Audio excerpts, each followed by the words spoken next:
most widely accepted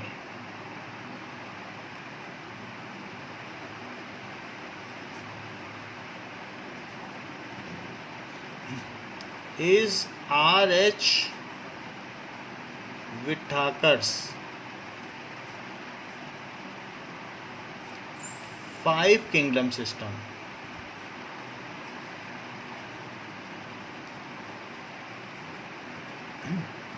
So let us go one by one as per phylogeny. तो पहला उनका जो kingdom system है that is kingdom Monera.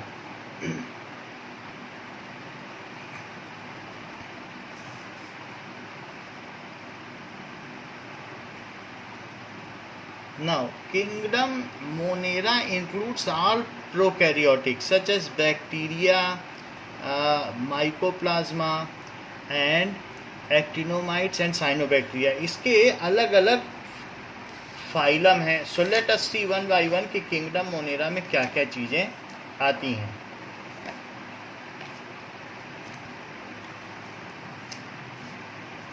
So kingdom Monera में क्या क्या होता है सबसे पहले ये देख लो. So it contains prokaryotic unicellular organism.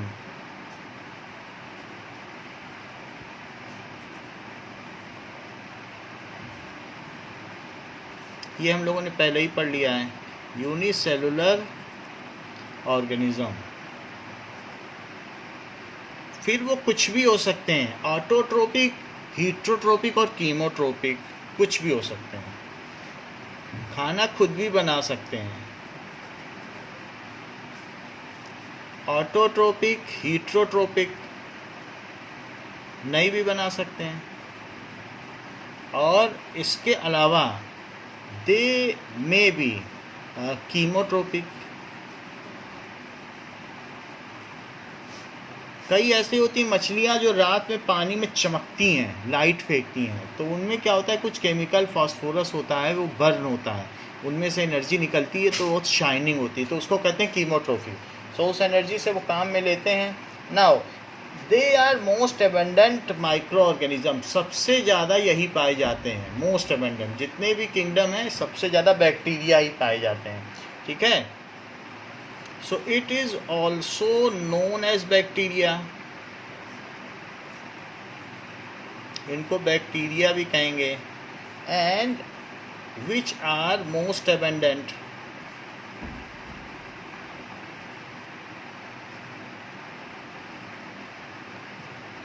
Okay. Now they live in extreme habitats, hot spring, desert, snow. तो इन्होंने तो बैक्टीरिया में अलग से डिवीजन नहीं किया था. इन्होंने तो आर्की बैक्टीरिया को इसी में शामिल कर लिया. जबकि हमने देखा था कि इसके पहले का जो 6 किंगडम सिस्टम था तो उसमें डिफरेंट लिए गए थे. तो 6 kingdom system which was introduced by Carl Woese. लेकिन उन्होंने आर्की बैक्टीरिया जो होस्टाइल क्लाइमेट में रहते थे उनको अलग लिया था. बट यहाँ पर विटाकर ने कहा बैक्टीरिया चाहे कोई भी हो अगर होस्टाइल में होगा तो वो इसके सब डिवीज़न में आ जाएगा. सो इस तरीके से उसको अलग से नहीं रखा गया. So they are most abundant organism. They live even in most hostile climate. इसी में रखा गया आर्की बैक्टीरिया को. So they also live in most hostile climate.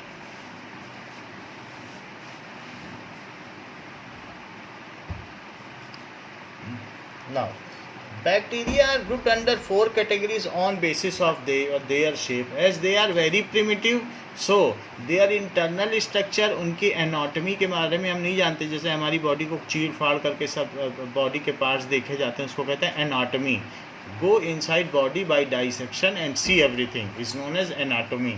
So bacteria are grouped under very primitive basis. That is only their बाहर का जो shape है या मॉर्फोलॉजी. सो उनका ग्रुपिंग देखो. Bacteria are grouped under 4 categories. इनकी 4 कैटेगरी हैं. ऑन बेसिस, किस बेसिस पर? ऑफ देयर शेप, उनका देयर शेप कैसा है, कॉमा शेप्ड है, सिलिंड्रिकल शेप्ड है कि स्फेरिकल शेप है, उसके बेसिस पर उनको हमने किया गया है। तो ज़रा देखें, जैसे मान लीजिए स्ट्रेप्टोकोकस बैक्टीरिया है जो हमारे माउथ में कैविटी पैदा कर देता है, तो वो इस तरीके का है, स्फीयर शेप। तो उस तरीके के बैक्टीरिया को कहेंगे कोकाई बैक्टीरिया। तो बाकी और क्या बीमारी है उसके बेसिस पर उसका नाम थोड़ा बहुत बदल जाता है। So that is cocci, that is spherical. Next is जो राउंड शेप के होंगे इस तरीके से, तो उसको बैसिलस कहेंगे। जैसे लैक्टोबैसिलस दही में इस तरीके के पाए जाएंगे। तो इसका एग्जाम्पल है Streptococcus.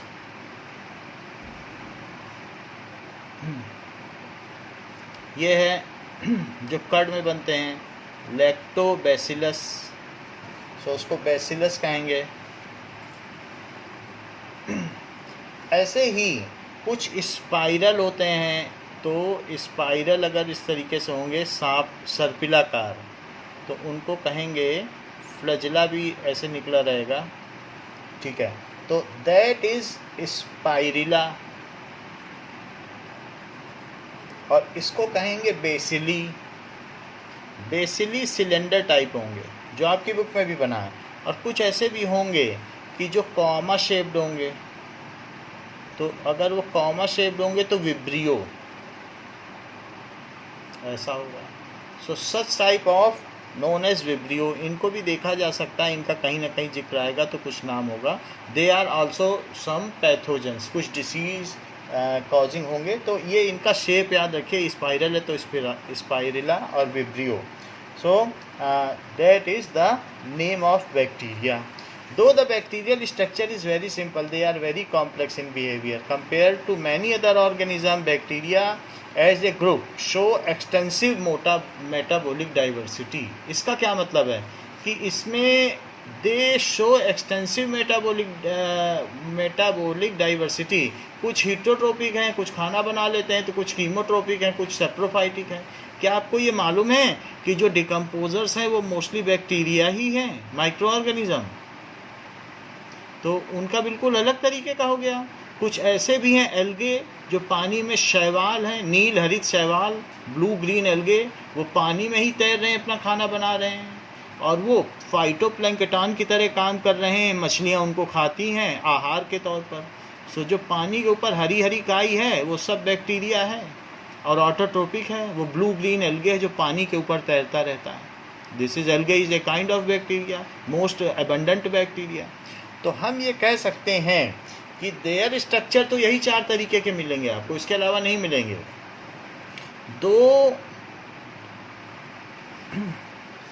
They have limited structure,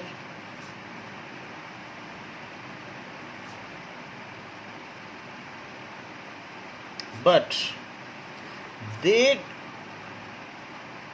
widely differ in their metabolism. So widely differ in their metabolism, या फिर उनकी जो बायोकेमिकल बिहेवियर है उस पर डिफ़र करते हैं।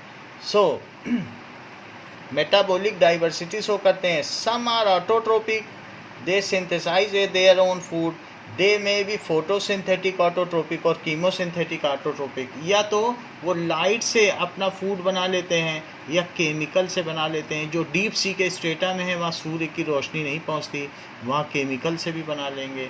सो दे में बी ऑटोट्रोपिक। अच्छा, ऑटोट्रोपिक 2 तरीके का होता है। एक फोटोट्रोपिक होता है जो सनलाइट से बना लें। So prepare food in presence of sunlight.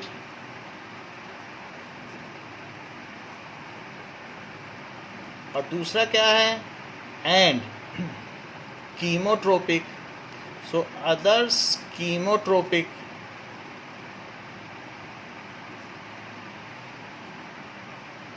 वो क्या करते हैं, उनमें केमिकल ल्यूमिनेसेंस होता है, शाइनिंग भी हो सकती है।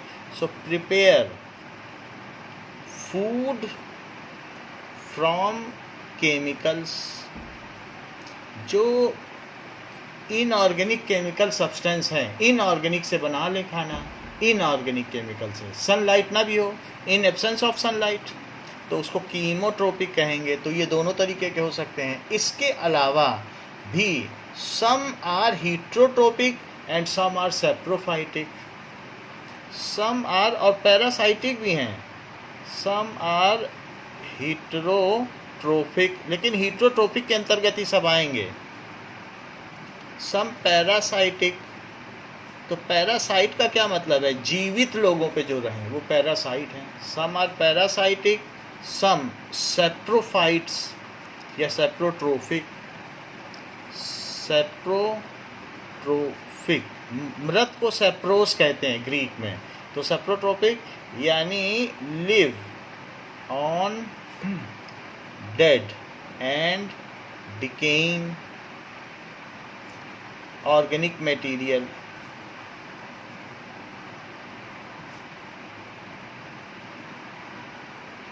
ठीक है, and called decomposers, and called decomposers,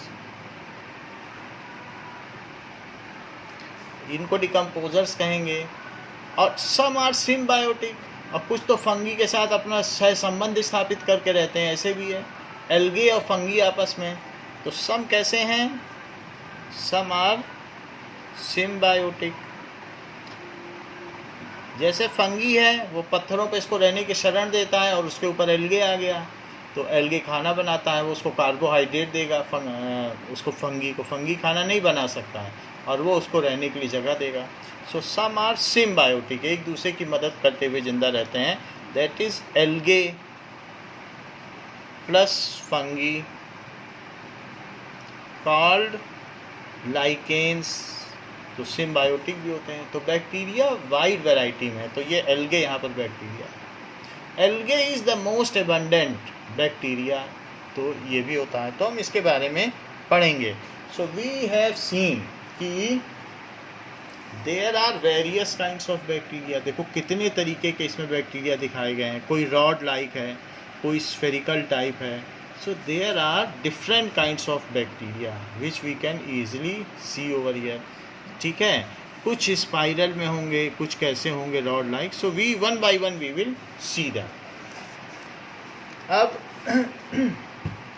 there are on the basis of their metabolic activity, तो हम यहाँ पर देखेंगे कि ये जो किंगडम मोनेरा है इसमें बेसिक स्ट्रक्चर क्या होता है। So what is their basic structure, जिससे वो सभी में होगा, and on that basis we will इनको डिवाइड करेंगे, सब डिवाइड। अच्छा, इनके जो बैक्टीरिया हैं they are divided into 4 divisions. सो इनके 4 डिवीजन्स हैं, इनके रिप्रोडक्शन के और इन सब के बेसिस पर हम देखेंगे। हाउ एवर दोज 4 डिवीजन्स, ठीक है, आर, जो डिवीजन्स हैं वो कौन कौन से हैं ज़रा देख लें। एक है आर्की बैक्टीरिया, जो बहुत प्रिमिटिव है, उसका इस तरीके का स्ट्रक्चर होगा, आर्की बैक्टीरिया। यही 4 हमें पढ़ना है मोनेरा में, तो आर्की बैक्टीरिया हो गया। दूसरा कौन सा हो गया, आर्की बैक्टीरिया आप देखिए, तो इसमें देखेंगे सबसे होस्टाइल क्लाइमेट पे रहते हैं, 170 डिग्री पर भी रह सकते हैं, -50 -70 तक भी रह सकते हैं। ठीक है, और कुछ ऐसे भी होते हैं जो स्पाइरल शेप में होते हैं, एक्टिनोमाइसीस। सो उसको देखेंगे कि एक्टिनोमाइसीस किस तरीके से होते हैं। कुछ ऐसे होते हैं जो रॉड शेप्स होते हैं, दैट इज़ कीमो ऑटोट्रोप्स। तो ऑटोट्रोपिक हैं बट कीमो ऑटोट्रोपिक है, केमिकल से अपना खाना बनाएंगे तो उनका हम अलग नाम ले लेंगे। तो एंड लास्ट वन, तो लास्ट वन इसमें कौन सा है, दैट इज़ साइनोबैक्टीरिया। तो साइनोबैक्टीरिया, तो 4 तरीके के इसके सब डिविजन्स हैं। नाउ अब देखिए, so bacteria are having their general structure, तो कोई भी जो बैक्टीरिया होगा उसमें क्या क्या चीज़ें हो सकती हैं। Now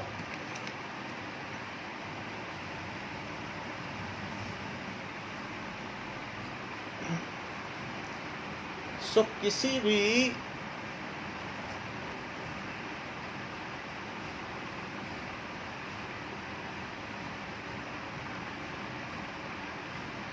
labeled diagram of bacteria.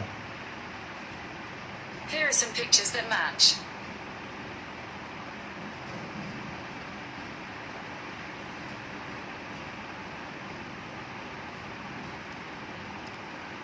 Now, so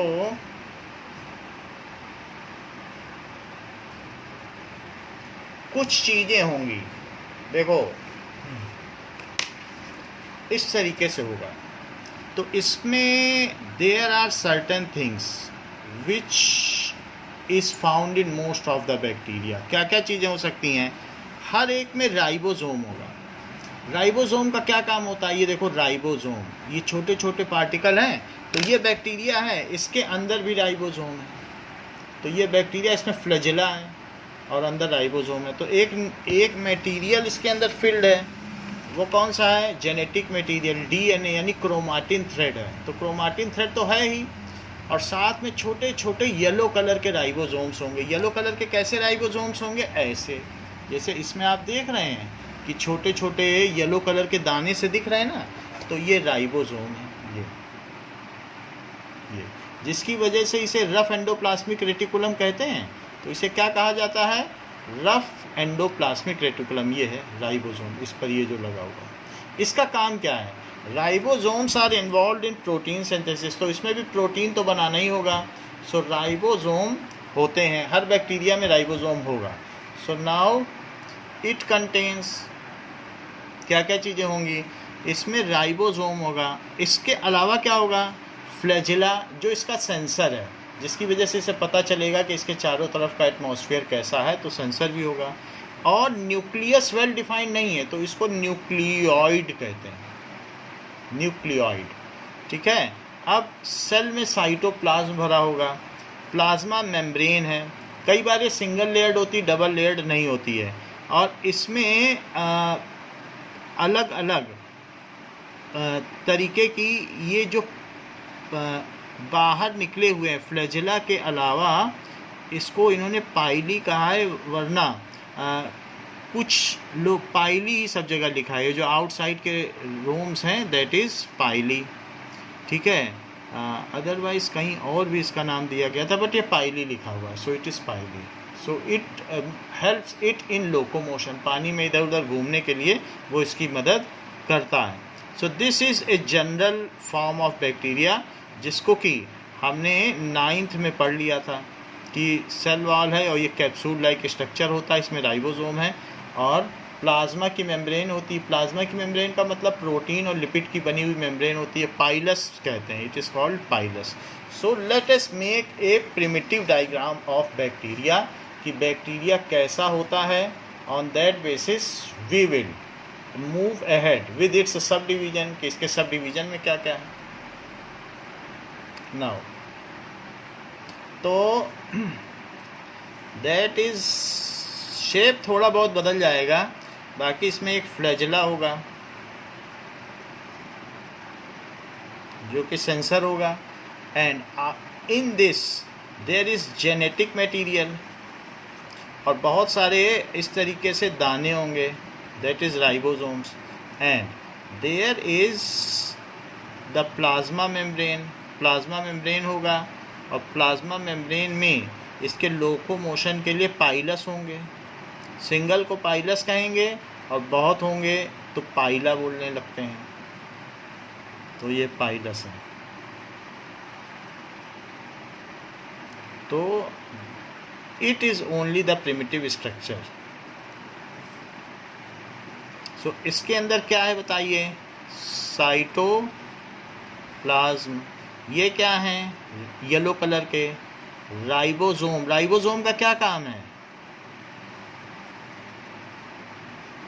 protein synthesis. Protein का कोड कौन देता है? डीएनए के पास डीएनए ट्रांसक्रिप्शन भी करता है और रेप्लिकेशन भी करता है। तो जो डीएनए है, डीएनए के अंदर एडेनिन, गुआनिन, साइटोसिन, थाइमिन, ये सब जो हैं, ये यहाँ पर जो लगे यही कोड है प्रोटीन के। तो राइबोसोम को ये जो इसमें अलग अलग लेडर लगी हुई हैं, so the code of protein synthesis कि क्या क्या बनेगा, और सब सेल ऑर्गेनेली इसमें डिप्राइव्ड है, कुछ नहीं है। So the code of protein synthesis is given by this is genetic material, जिसे डीएनए कहते हैं। और ये क्या है? ये फ्लैजेला है। एक ही है तो फ्लैजेलम कहो, ज़्यादा होते तो कुछ डाइनोफ्लैजिलेट होते हैं जिसमें 2 होते हैं, और साइटोप्लाज्म भी इसमें है। तो साइटोप्लाज्म हो गया, राइबोसोम हो गया, पाइलस हो गया, और कुछ प्लास्टिड्स भी होते हैं जो इसको कलर देते हैं। सो इट इज़ ठीक है, क्योंकि आप देखेंगे कि किसी किसी में क्लोरोप्लास्ट होता है एल्गे में, तो क्या प्लास्टिड नहीं होंगे? नहीं तो वो खाना कैसे बनाता? तो प्लास्टिड्स 2 तरीके के होते हैं। हमने आपको बताया था कि क्रोमोप्लास्ट, ल्यूकोप्लास्ट। और कलर वाले 2 तरीके के होते हैं, क्लोरोप्लास्ट यानी हरे रंग का, और एक होता है रोडोप्लास्ट, रेड कलर का। और भी कलर के होंगे तो और अलग अलग नाम है। समझ में आई बात कि नहीं? So this is the total structure of bacteria. So ये हमने स्ट्रक्चर इसका देख लिया। Now on the basis of this is the basic diagram, अब हम फर्दर पढ़ेंगे कि किंगडम मोनेरा में क्या क्या प्रॉपर्टीज़ होती हैं जो सभी बैक्टीरिया में कॉमन है। फिर वो प्रॉपर्टी तो होंगी ही होंगी, बाकी आगे कम ज़्यादा हों तो हों। तो सबसे पहले हम देखेंगे features of kingdom Monera.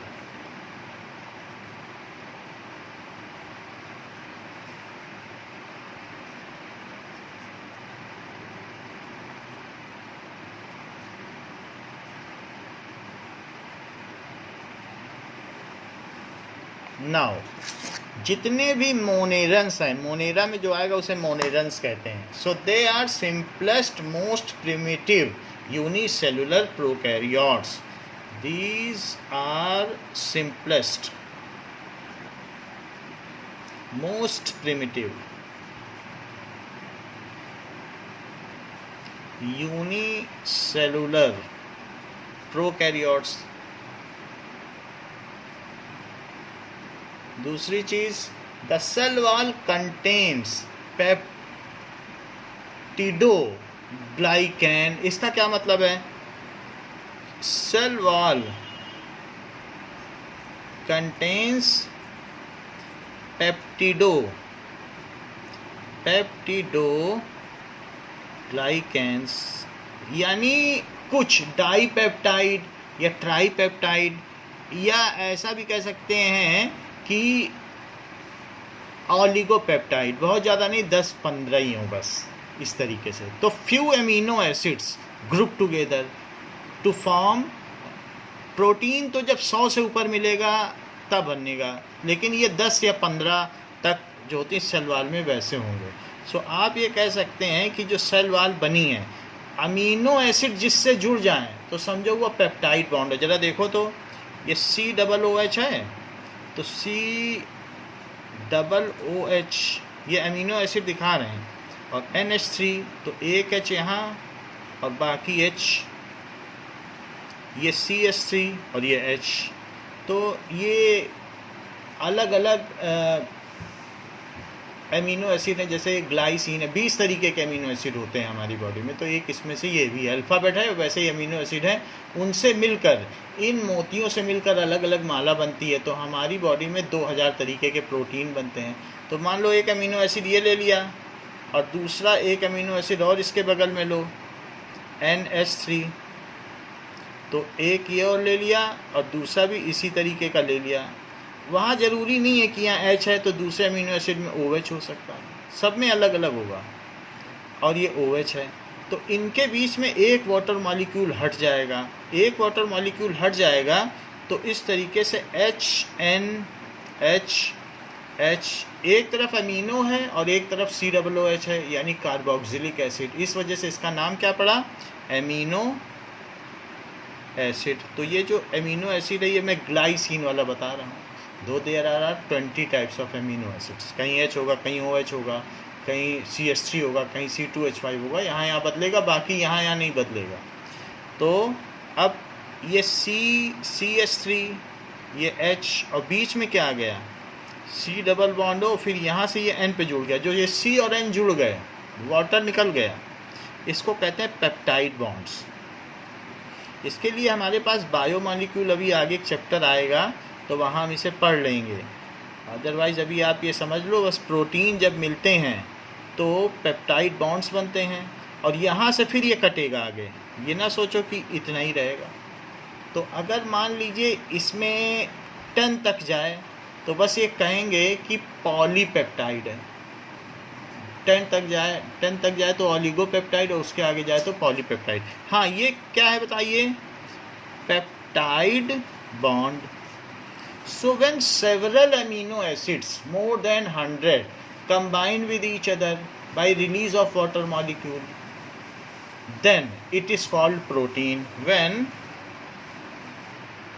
several amino acids, ठीक है, combine with peptide bonds,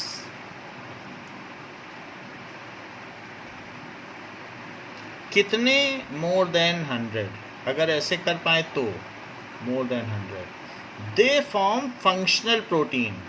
तब जो प्रोटीन बनेगा तब वो जाके हमारी बॉडी में किसी एंजाइम या हार्मोन का काम कर पाएगा, और अगर 100 से कम हुए तो वो प्रोटीन फिर हमारी बॉडी में काम नहीं कर पाता। They form functional protein. तो आपको ये पता चल गया है कि इसमें इसकी सेल वॉल में क्या क्या होता है। एक तो प्रोटीन होगा और प्लस ग्लाइकोजन, तो पेप्टिडोग्लाई, दैट इज पेप्टिडोग्लाइकैन, कैंस, ये N लिखा है, ग्लाइकैंस होता है, तो प्लस ग्लाइकोजन। ग्लाइकोजन का क्या फार्मूला होता है, ये चीज़ तो हमने आपको ऐसे बता दी प्रोटीन के संबंध में, ये यहाँ पर इसका कोई लेना देना नहीं है। सो ग्लाइकोजन क्या है, जो हमारे हार्ट में रहता है। जैसे बहुत सारे C6H12O6 आपस में मिल जाएं और हर एक में से एक वाटर मॉलिक्यूल निकले तो C6H10O5 बन जाए और ये N, यही ग्लाइकोजन। इसका स्ट्रक्चर क्या होगा, यही ग्लाइकोजन का फार्मूला है, यही सेलुलोज का है, यही स्टार्च का है, लेकिन स्ट्रक्चर सबके अलग अलग हैं, तो वो हम मैक्रो मॉलिक्यूल्स में देखेंगे। लेकिन इतना जान लो कि जो एनिमल सेल वॉल है वो प्रोटीन प्लस फैट की बनी होती है। 9th में पढ़ा है कि नहीं, प्रोटीन और लिपिड की बनी होती है। और जो इसकी सेल वॉल है वो किसकी बनी है, protein plus carbohydrate. So its cell wall is made by protein and carbohydrate. फर्क है कि नहीं।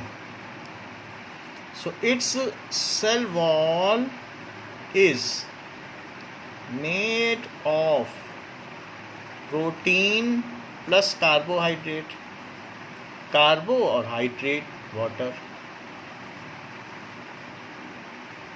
तो CH और O से मिलके कार्बोहाइड्रेट बनते हैं। तो ये सभी की प्रॉपर्टी है, सब ऐसे ही होते हैं इसमें, ठीक है। And their cell wall protein and carbohydrate की बनी होती है। और ये बात जान लो, सेलुलोज की नहीं बनी होती, नो सेलुलोज।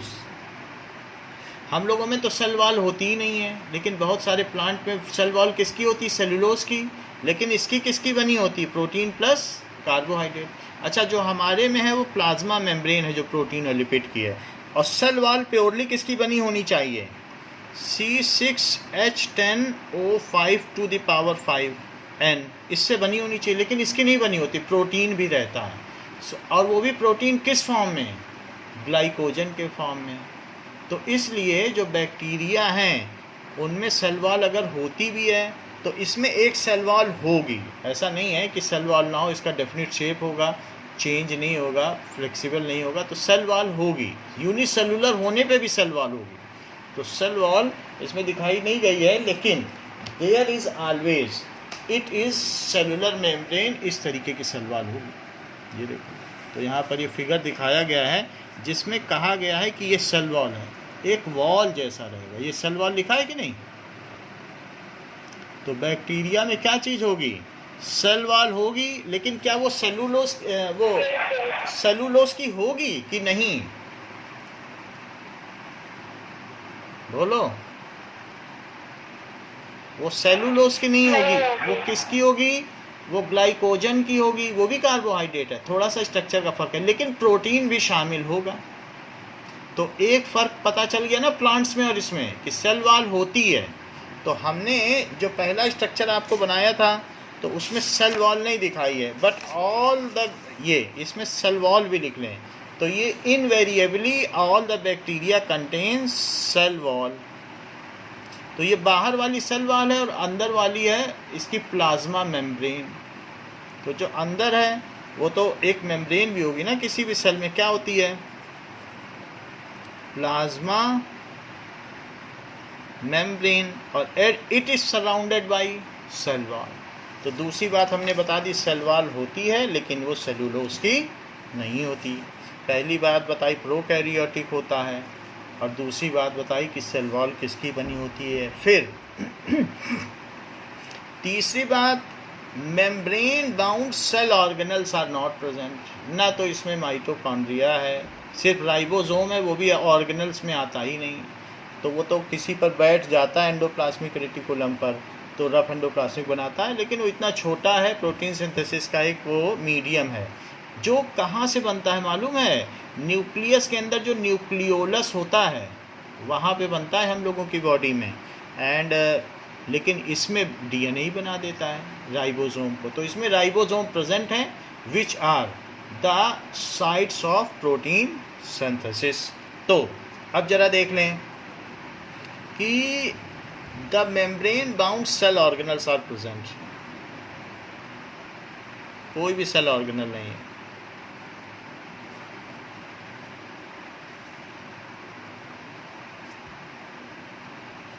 प्रेजेंट अगर प्लास्टिड्स भी हैं तो ये एब्सेंट होते हैं, नॉट प्रेजेंट। प्लास्टिड वही है क्लोरोप्लास्ट, एल्गे में पाया जाता है, तो भी उसमें मेम्ब्रेन नहीं होगी कोई। They have various types of nutrition, क्योंकि एंडोप्लाज्मिक रेटिकुलम पे लिपिड बनता है। लिपिड होगी तो तब जा कर के इसमें कुछ तरीके की मेम्ब्रेन बनेगी। तो लिपिड है ही नहीं, तो प्लाज्मा मेम्ब्रेन की कोई इसमें जनरेट नहीं कर पाता है। अब इसकी प्लाज्मा मेम्ब्रेन खुद किसकी बनी होती है, that is worthy to be seen. आगे पढ़ते हैं तो पता चलेगा कि किसकी बनी होती है। अब देखिए, they have various types of nutrition, तो इनमें अलग अलग तरीके का न्यूट्रिशन मोड भी है। क्या? They have various types of nutrition. ऐसा अन्यों में नहीं होता, लेकिन इसमें होता है। कौन कौन से न्यूट्रिशन हो सकते हैं? दैट इज सेप्रोफाइटिक भी हो सकता है, ठीक है, parasitic, chemo autotrophic,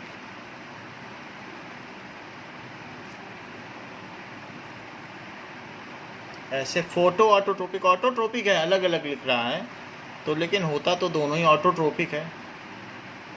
photo autotrophic sunlight में है और ये केमिकल्स में है, ये सी के अंदर है। ट्रोपिक, और साथ में सिम्बायोटिक भी हो सकता है।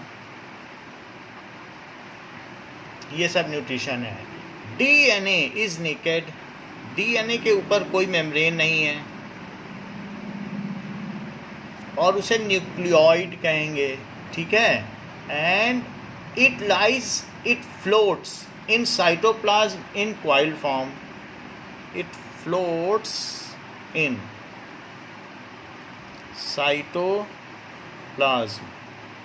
in coiled form. तो ये इसके अंदर समझो बस कॉइल के तौर पर रहता है, एक कॉइल है। So it floats inside it in coiled form. तो इसको ज़रा देखो तो ये एक तरीके का कॉइल स्ट्रक्चर दिख रहा है, तो बस ये ऐसे ही होगा। तो इट फ्लोट्स इन इट, और इसी में ये फ्लोट करता रहेगा बस। Now, it floats in coiled form called nucleoid.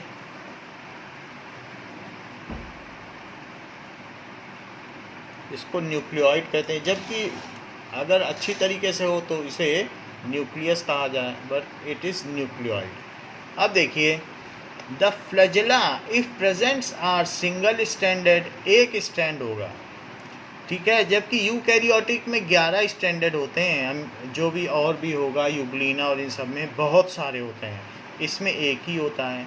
So they are made of flagellin protein. तो एक फ्लैजेला है, तो फ्लैजेला या फ्लैजेलम कहो, जब सिंगल है तो फ्लैजेलम कहो, is single stranded. However in eukaryotic it is multi standard, जैसे यूग्लिना में 11 स्टैंड हैं, तो इस तरीके से however in eukaryotic it is multi stranded.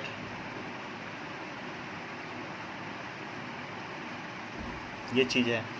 तो ये सिंगल स्टैंडर्ड है, made of flagellin protein, फ्लैजेलिन protein का बना होता है। तो सब में इस तरीके से फ्लैजेला एक है। अब देखो, reproduction is by asexual method, इसमें गैमीट्स नहीं होते हैं, ऐसा सभी में होगा।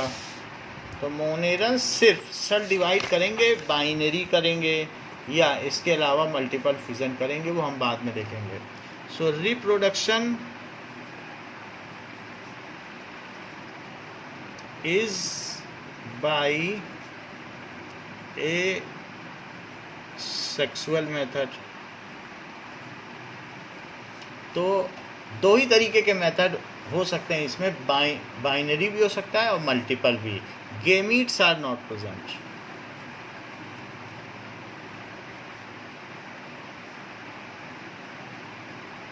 अब देखिए, माइटोटिक जो माइटोसिस होती है, तो उसमें टूट तो जाएगा, क्रोमोसोम टूट जाएगा, लेकिन वो स्पिंडल जो उसे तोड़ता है वो इसमें प्रेजेंट नहीं है, ये स्पिंडल होता है।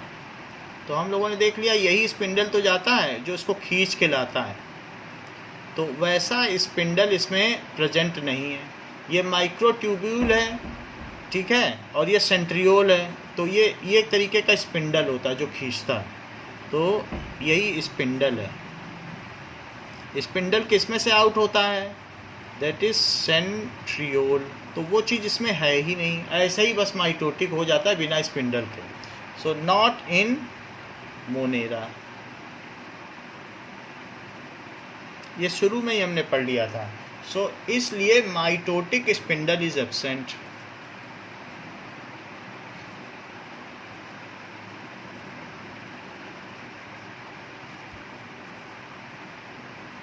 Next is some of the monera have ability to fix nitrogen. कुछ ऐसे भी हैं जो रिजॉइड्स होते हैं, जो ज़मीन के अंदर रहेंगे और नाइट्रोजन फिक्सेशन करेंगे। राइजोपस हो गया, तो जो क्या करते हैं, एटमॉस्फेयर की नाइट्रोजन को फिक्स करके उसको नाइट्रेट्स में या नाइट्राइट्स में बदलते हैं और प्लांट को देते हैं। बिकॉज जो एटमॉस्फेयर की नाइट्रोजन है वो ट्रिपल बॉन्डेड है, उसको तोड़ने के लिए 780 किलो जूल एनर्जी पर मोल चाहिए। इतनी एनर्जी प्लांट के पास है नहीं, वेस्ट करे नाइट्रोजन तोड़े। लेकिन बिना नाइट्रोजन के तो प्रोटीन बनता नहीं। अभी आपने देखा प्रोटीन अमीनो एसिड में N था कि नहीं? अगर मान लो आपको सिर्फ कार्बोहाइड्रेट गेहूं खिलाया जाए तो क्या होगा? तो एनर्जी तो मिलती रहेगी, लेकिन आपकी कभी ग्रोथ नहीं होगी, जितनी बड़ी हो उतनी बड़ी रहोगी, और नए सेल भी नहीं बनेंगे। क्योंकि अगर सेल डिजनरेट भी होते हैं हमारी बॉडी में तो नए सेल नहीं बन सकते हैं। तो किसी भी बच्चे की भी ग्रोथ के लिए प्रोटीन ज़रूरी है। तो ऐसे हमने सोमालिया या ऐसे कांगो में देखोगे, वहाँ बहुत छोटे छोटे लोग हैं, वो ग्रो ही नहीं कर रहे हैं। उनको खाने को मिलता है तो गेहूँ मिल जाएगा, तो गेहूँ से तो ग्रोथ नहीं होगी, क्योंकि जो सेल वाल है वो क्या है, और सेल ऑर्गेनल्स के जो प्लाज्मा मेम्ब्रेन है उन सबको प्रोटीन चाहिए, लिपिड चाहिए। तो प्रोटीन नहीं मिलेगा तो फिर ग्रोथ नहीं होगी। और इसी तरह से प्लांट को भी प्रोटीन चाहिए ग्रो करने के लिए, तो लेकिन वो एटमॉस्फेयर की नाइट्रोजन तोड़ नहीं सकता क्योंकि वो ट्रिपल बॉन्डेड है और उसमें 780 किलो जूल की जो है बॉन्ड एंथैल्पी चाहिए तोड़ने के लिए। तो ऐसे केसेस में जो ऐसे बैक्टीरिया होते हैं लेग्यूमिनस बैक्टीरिया, जो पेड़ की जड़ों की गांठों पे रहते हैं, लेग्यूम्स दालों में रहते हैं, but they are as a nodules, तो उनको कहते हैं कि such bacteria which are found in roots में नॉड्यूल्स के तौर पर यहाँ पर रहेंगे।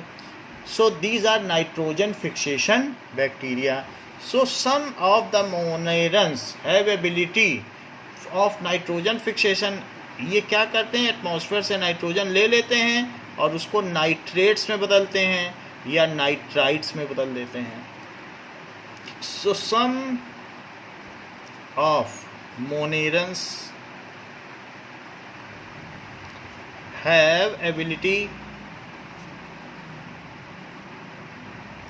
to fix atmospheric nitrogen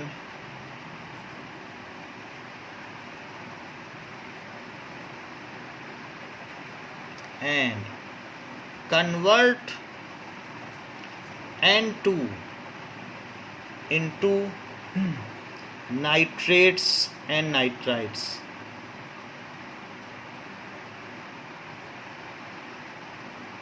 Which are soluble in water and easily absorbed by plant. Which are water soluble. जैसे सिल्वर नाइट्रेट पानी में घुल जाता है, सोडियम नाइट्रेट, तो नाइट्रेट आयन तो पानी में घुलनशील हैं, soluble in water and seeps through, यानी रूट्स के अंदर वो सीप हो जाते हैं, seeps through roots। तो इस तरीके के बैक्टीरिया को कहेंगे such are nitrogen fixation bacteria found as in leguminous pulses in their roots as nodules. So such are nitrogen fixation bacteria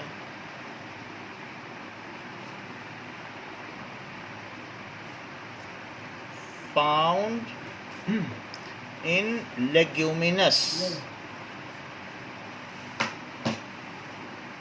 so leguminous plants, leguminous plants का मतलब प्रोटीन वाले plants, pulses, दालों में प्रोटीन होता है, ठीक है। Leguminous plants in their roots as nodules, गांठों की तरह से पाए जाते हैं, नॉड्यूल्स, प्लांट में नॉड्यूल्स के तौर पर रहते हैं। नाउ ये तो सारी बात हो गई कि बैक्टीरिया क्या होता है, ठीक है। It can survive in most hostile climate, तो मोस्ट होस्टाइल क्लाइमेट में भी रह सकते हैं कुछ बैक्टीरिया। तो some bacteria can live from 78 degree to -180 degree Celsius. जैसे कि हमने देखा कि जो मिल्क है उसको होमोजिनाइज किया जाता है, पास्चुराइज किया जाता है। पास्चुराइज का क्या मतलब होता है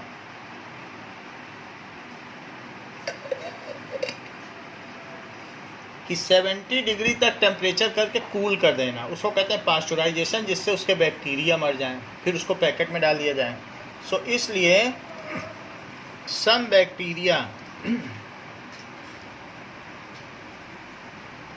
can live in most hostile climate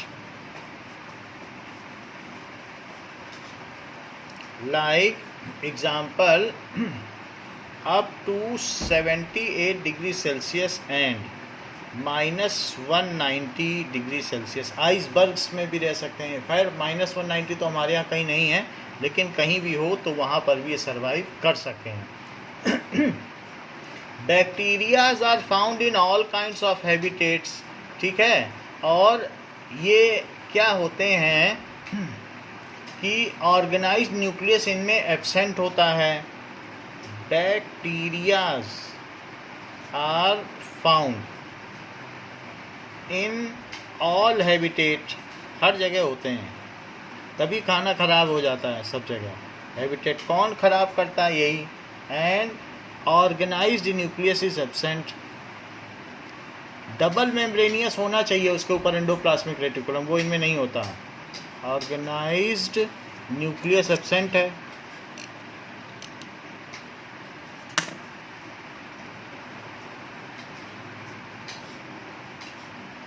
okay, now इसके अलावा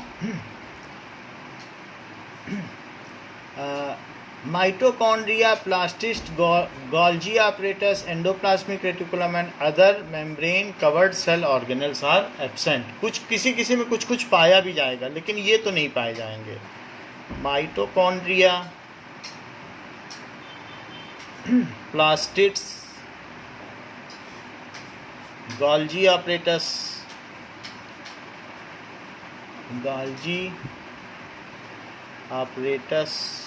and endoplasmic reticulum,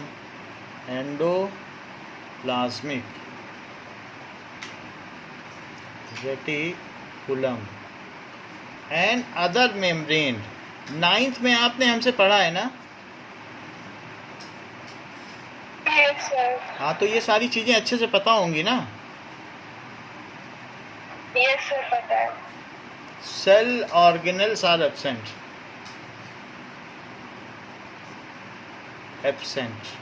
तो ये हमारे फीचर हो गए जो सारे बैक्टीरिया में पाए जाएंगे। देयर साइज, इनका जो साइज होगा वो bacteria size is of very small. तो जैसे हमने देखा था कि ये माइक्रोमीटर की रेंज के होते हैं, ठीक है। सो कहीं पर साइज आएगा तो हम आपको उसका साइज भी बता देंगे उनके फीचर्स में। अब हम आगे बढ़ते हैं कि the first bacteria was discovered by Leeuwenhoek. तो ल्यूवेनहॉक ने सबसे पहले लिविंग ऑर्गेनिज्म को पानी में तैरते हुए देखा था कि 1675 में। जैसे हमने देखा रॉबर्ट हुक ने डेड सेल में देखा था सेल को, फिर उसके बाद ल्यूवेनहॉक ने लिविंग सेल को देखा, फिर रॉबर्ट ब्राउन ने क्या देखा? न्यूक्लियस को देखा। तो इस तरीके से हमने देखा 1675 में सबसे पहले बैक्टीरिया देखा गया। 1 मार्क का कहीं क्वेश्चन आए तो लिख देना कि first bacteria was first seen by Leeuwenhoek. So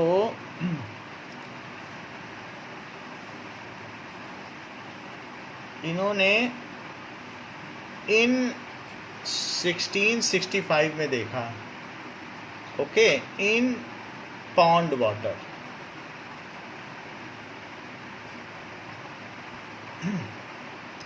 okay, now we will see that there are some examples of bacteria. जो भी हम पढ़ेंगे ऊपर तो हमने ये बताया है कि आपको ये एसेक्सुअल मोड ऑफ रिप्रोडक्शन करते हैं। सो एसेक्सुअल मोड, बट इन सम, कुछ ऐसे भी बैक्टीरिया अभी रिसेंटली हुए हैं कि सम ऑल्सो रिप्रोड्यूस सेक्सुअली, वो भी हम देखेंगे। एक ऐसा भी क्लास है, सम रिप्रोड्यूस सेक्सुअली।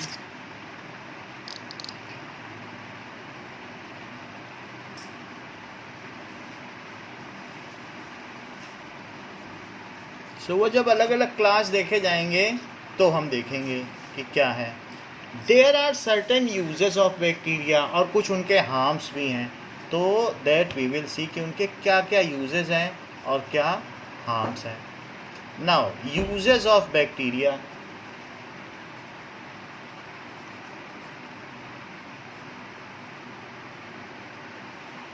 क्या क्या यूज़ हो सकते हैं? It is natural scavengers. So as ये क्या करते हैं कि स्कैवेंजर्स किसे कहते हैं? जो सड़े गले चीज़ों को खाए उसको क्या कहते हैं? जैसे गिद्ध लोग स्कैवेंजर हैं, वो ज़मीन को साफ़ करते हैं। एनी, जैसे फॉक्स स्कैवेंजर हो गई, डॉग है सड़ा मीट खा लिया तो स्कैवेंजर हो गया। So these are natural scavengers dead remains को खाते हैं, feed on dead remains. Natural scavengers feed on dead remains. So complete the geo biochemical cycle. So complete करते हैं जियो बायो केमिकल साइकिल, सभी चीज़ों का साइकिल, N2 का साइकिल, O2 का साइकिल, सभी चीज़ों का वो सबको ये कंप्लीट करते हैं। And clean our atmosphere environment. So these decomposers are also called sanitary inspectors. So these सफाई कर्मचारी कहलाते हैं। These decomposers are also called कुछ ऐसे बैक्टीरिया हैं जो नाइट्रिफिकेशन करते हैं और कुछ डीनाइट्रिफिकेशन करते हैं। जैसे मैंने आपको बताया ना कि नाइट्रोजन को तोड़ के नाइट्रेट बनाते हैं, वो नाइट्रीफाइंग बैक्टीरिया हैं। अभी हम आपको बताएंगे डीनाइट्रीफाइंग है, इनसे वापस नाइट्रोजन बना देते हैं, सब कुछ होते हैं। तो अभी मैंने आपको क्या बताया, नाइट्रीफाइंग बैक्टीरिया। नहीं तो आप कहेंगे कि नाइट्रोजन तो ये साइकिल से ले रहे हैं एटमॉस्फेयर से, ये कहाँ साइकिल पूरा कर रहे हैं। तो डीनाइट्रीफाइंग बैक्टीरिया भी होते हैं, कॉल्ड सैनिटरी इंस्पेक्टर्स। जैसे जैसे हम आगे चलेंगे तो हम देखेंगे कि कैसे होते हैं। So some are nitrifying bacteria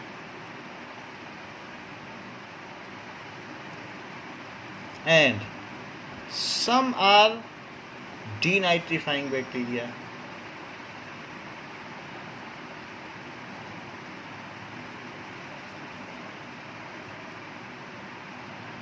तो ये इनकी एक प्रॉपर्टी है। तो इस तरीके से पहली प्रॉपर्टी हमने बताई कि ये स्कैवेंजर हैं और हमारे इन्वायरमेंट को क्लीन रखते हैं, जिससे कि इट इज़ वर्दी। नहीं तो सड़ी हुई चीज़ सड़ी पड़ी रहे, लेकिन जितने फल फ्रूट सड़ जाते हैं उनको ही खा लेते हैं।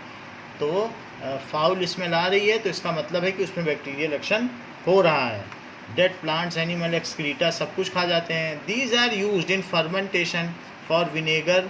तो योगर्ट बनता है, दही से योगर्ट बनता है जिसको हम लोग खाते हैं। तो इस तरीके से फर्मेंटेशन का कोई भी प्रोसेस है, चाहे दही का बनना हो या कुछ भी हो, तो फॉर विनेगर मैन्युफैक्चरिंग, तो विनेगर बनाने में भी इस्तेमाल किया जाता है। एसिटिक एसिड के फर्मेंटेशन से विनेगर बनता है।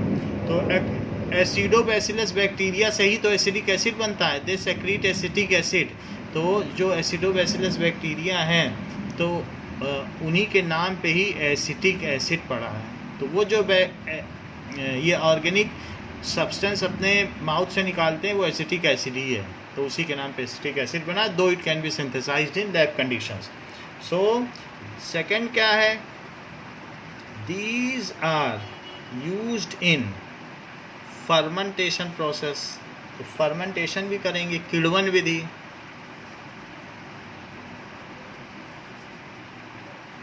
जैसे ईस्ट है, ईस्ट एक फंगी है, तो ईस्ट से भी फर्मेंटेशन होता है। कई बार हम क्या करते हैं, डोसा का जो पेस्ट बनाते हैं बैटर, तो कहते हैं ईस्ट से फर्मेंट कर रहे हैं। ऐसे कुछ बैक्टीरिया भी हैं जो फर्मेंटेशन के काम में आते हैं। जैसे दही का फर्मेंटेशन हो गया, तो वो कौन करता है, लैक्टोबैसिलस बैक्टीरिया ही तो करते हैं।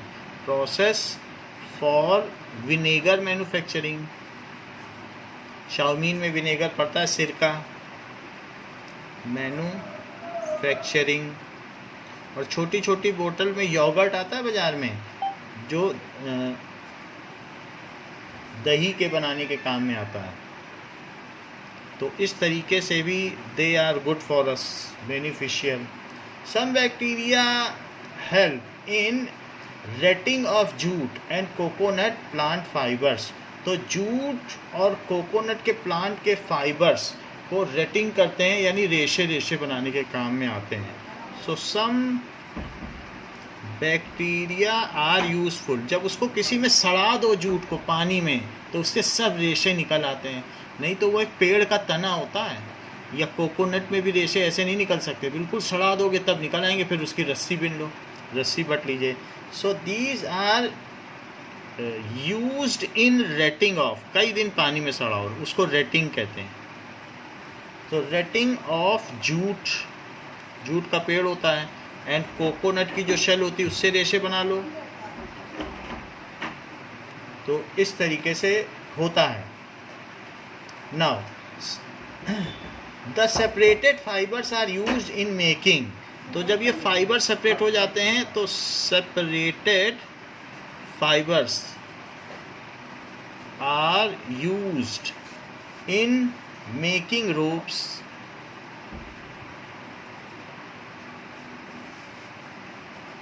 उनसे रोप्स बनाई जा सकती हैं। Now some bacterias are use to produce antibiotics. जो बायोटिक्स हैं वो किससे बनती हैं बताओ, क्या वो बैक्टीरिया से बनती हैं? तो ऐसे कुछ बैक्टीरिया जो हमें नुकसान पहुंचाते हैं, लेकिन उन बैक्टीरिया को खाने वाले दूसरे बैक्टीरिया हैं, तो उन बैक्टीरिया वो हमारे फ्रेंड हैं, तो उनको सुखा के उसी से टेबलेट बना दी जाती है, वही एंटीबायोटिक है। So some bacterias are used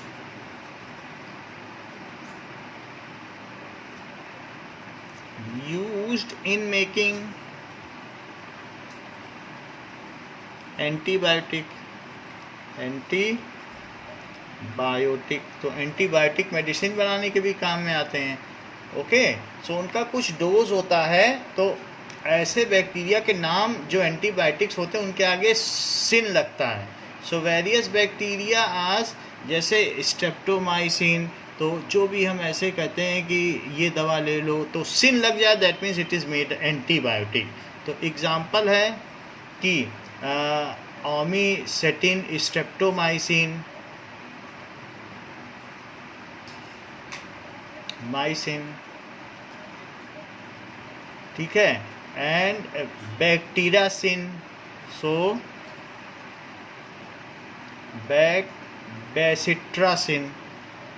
bacitracin,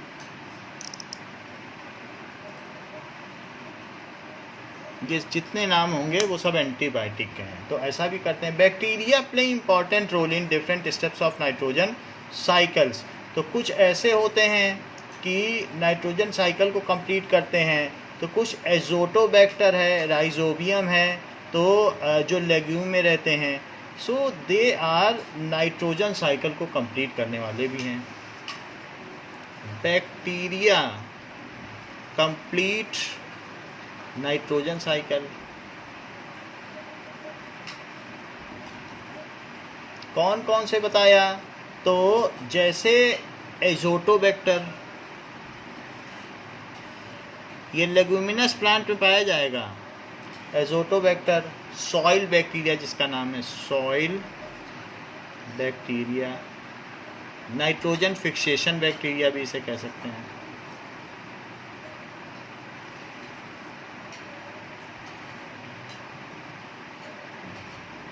अच्छा, राइजोबियम भी इसी तरीके का होता है, राइजोबियम। अच्छा, लेग्यूमिनस में है, और भी नाम हो सकते हैं, नाइट्रोसोमोनास, सोमोनास, ठीक है, और नाइट्रोसोबैक्टर,